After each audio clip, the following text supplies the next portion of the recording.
Hey, what's up, everybody? Pat here, recovering alcoholic and addict, just like every day. Guys, please don't forget to subscribe, give the video a like, drop me a comment, and by all means, share it with anybody you think might get something out of it. Other than that, how was everybody today? Just keep up with the daily check-in. I'm glad I took it easy yesterday. I did a couple little things in the morning and took most of the day off.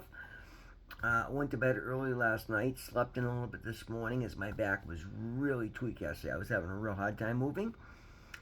Much better today. Not 100%. Somebody gave me an over-the-counter back pain or a pain patch. It's I don't know what it is. It's non-prescription over-the-counter.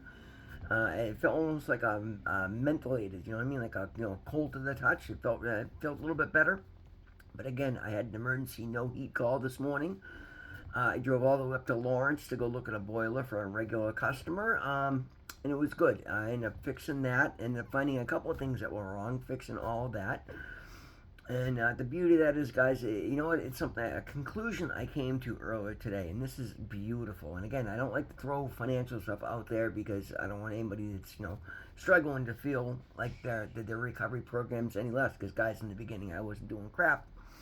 But as you work your program, and if you work these steps, and if you, like, literally, do everything you can to improve yourself, and put your focus where it needs to be. It's amazing what God will do in your life. For myself, I understood. I don't know how I hadn't noticed this prior, but guys, I came to the conclusion today that my former daily rate is now what I charge per hour.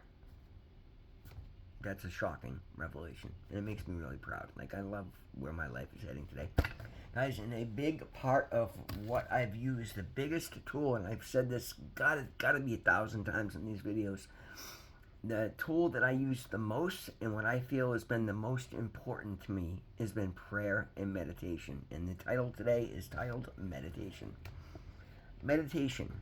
Quieting the mind through meditation brings an inner peace that brings us into contact with the God within us. As our recovery progresses, we often reflect on what brought us into recovery in the first place and are able to appreciate how much the quality of our lives has improved. We no longer have to fear our own thoughts, and the more we pray and meditate, the more we experience a calm sense of well-being. The peace and tranquility we experience during our quiet times confirms that our most important needs, our spiritual needs, are being met. We are able to empathize with other addicts and strengthen our conscience in the process. We learn to avoid judging others and experience the freedom to be ourselves. In our spiritual reflection, we intuitively find the God within us and see that we are in harmony with a power greater than ourselves. The affirmation is, just for today, I will reflect upon the gift of recovery and listen for my higher power's guidance. Guys, as I said, this is the tool that I utilize the most. It's a fairly short reading, but boy, it's right to the point, and boy, does it work. Anybody watching this video, please, for your own. Again, I'm not getting anything out of this, guys. I'm not getting paid to make these videos, and I don't care. This is my passion. This is what keeps me sober every day, and this is what allows me to live the life that I'm building today. I'm by no means there. I'm not balling. I'm not where I need to be, but I'm well on my way. And for once in my life, I actually know that I will get to where I need to be. And I know I have no idea where that is. And I'm okay with that. And that's because of prayer and meditation, guys. I've said this so many times. Guys, forgive me if you've seen many of the videos. But for it deserves to be said repeatedly. Guys, in the midst of my despair, in the midst of my addiction, when things were really starting to circle the drain, and I've been through this many times, guys. I've lost everything and then rebuilt and lost everything and rebuilt and lost everything, guys, over and over. It's all I've done for the last 30 years. About 10 years ago, I hit the lowest when I actually walked away from everything I knew, and literally out of spite and just shame, and ended up living on the streets of Waltham for 3.5, almost 4 years. It was the worst time of my life. When I came into recovery that time around, I was down to like 115 pounds. Guys, I'm 210 today. I was literally almost 100 pounds lighter than I was skin and bones. It looked like I was dying. Looked like I had died 2 years before, and nobody bothered to tell me. And again, it was the best recovery I ever had, and it's because I asked a judge to put me in jail for 6 months, on basically a civil charge, and I stuck it out, and I went to a holding, and I got to a halfway house, and I was doing okay. But and I would literally, that was my first attempt at meditation. But back in those days, guys, I didn't have a spiritual recovery program. I didn't have conscious contact with my higher power. I had started to say prayers, but I wasn't praying. And there's a very, very, very important distinction between those two guys. This time around, I've learned to pray. Prior to that, the last time around, that short period of time when I started to pray, I would drop to my knees and I would say the Lord's Prayer, and that was pretty much it. Like, I just go quick check in, but I wasn't developing a relationship with my higher power. And that's the difference this time around, guys. This time, it was literally just about this time last year, maybe a couple weeks prior to where we are right now, or give or take. My mind was so metal I couldn't even tell you with any exact certainty, other than I know it was right around the Thanksgiving time. I was an absolute bloody mess, guys. I will go over it once again. My wife had left. I was working for a job I hated. The entire company was down on Nantucket building a $13 million spec house, which left me up here to run a business that normally 7 people would do the work of every day by myself. I was working 4 in the morning till 8, 9 o'clock at night. I was, just sniffing a ton of fentanyl all day long, smoking crack all day long. I would come home at night. I would jump online with this girl I met out of Texas, and we'd just, chat back and forth, and I'd be doing other stupid little things online, and I'd be smoking crack all night, and then all of a sudden I'd realize it was 5 in the morning, and I had to get ready for 4 in the morning. I'd get up and go to work, so I'd do some more fentanyl to come down off the crack, and I'd run out the door. Guys, I wasn't sleeping for 14, 15, 16 days at a clip. And then literally, I would be like, okay, I gotta, at 3 in the morning, I'd go lay down for what I thought would be an hour, and it would be 3 days. Like, nobody could rely on me. I was killing myself. Literally, guys, I wasn't eating. Every other day or so, I'd go to stop in Star Market up the street here, and I'd steal this, microwave macaroni and cheese meal that I liked at the time. I can't even eat macaroni and cheese anymore because of it. I ate so much of the little that I was eating. Guys, I was withering away. I was so unhealthy. It was absolutely terrible, guys. There were days I would pull up to a stoplight and just pass out at the wheel. Like, it's a wonder I didn't hurt anybody, and I'm so incredibly grateful because I couldn't live with that. Not that it couldn't happen, but was incredibly lucky, and that's where I see my higher power was keeping me safe, knowing that he was going to wake me up and allow me to use my story to help others. Because it was just, again, it was the lowest. It was bad. I had the littlest faith and the littlest hope I've ever had in my life, because again, I got into my 50s, I'd pissed everything away yet again, and I'm like, I don't think I have it in me to try again. So literally, guys, I was getting ready to just start, really pushing the lethal dosage, and fortunately I had a monster habit, so I had a crazy tolerance. But I didn't care anymore, guys. At that point, I was starting to consider ending it all rather than trying to get clean again. And that's disgusting. I hate that I can actually just say that, but it's God's honest truth, guys. I will never say anything on this channel. It's not the truth. I'm trying to make a difference here. But what happened one night was I was talking to this girl, and she's like, there's definitely, and I was lying to her. I didn't tell her I was doing drugs. I just, you know what I mean? The shit we pull. I was, telling this girl how much I loved her and was trying to build a relationship and wanted to have fly out to Texas and meet her, and yet I was hiding the fact that I was a raging junkie. I mean, come on. But so one night she did. She asked me when the last time I said a prayer was, and I'm like, I haven't prayed in 10 years. And she said, well, why don't we say one together tonight? And I did. I said, okay. Now, literally, guys, I was pretty much thought I was doing it to appease her. But what happened is I said the most authentic and most different prayer I had ever said. Instead of reciting, a poem, basically, I spoke openly to God and just asked God for help. And God, please show me your path for me. Let me walk in your light. I can't stay in this darkness that I'm living in. And that's pretty much was it. And this crazy thing happened. Like, I just felt something lifted from me. So then, then again, guys, I went right back to smoking crack, doing heroin, fentanyl. Went to work and just repeated the same misery again the next day. But again, that next night I did the same thing again. I said a prayer, and then again the next night I said a prayer, and again next night.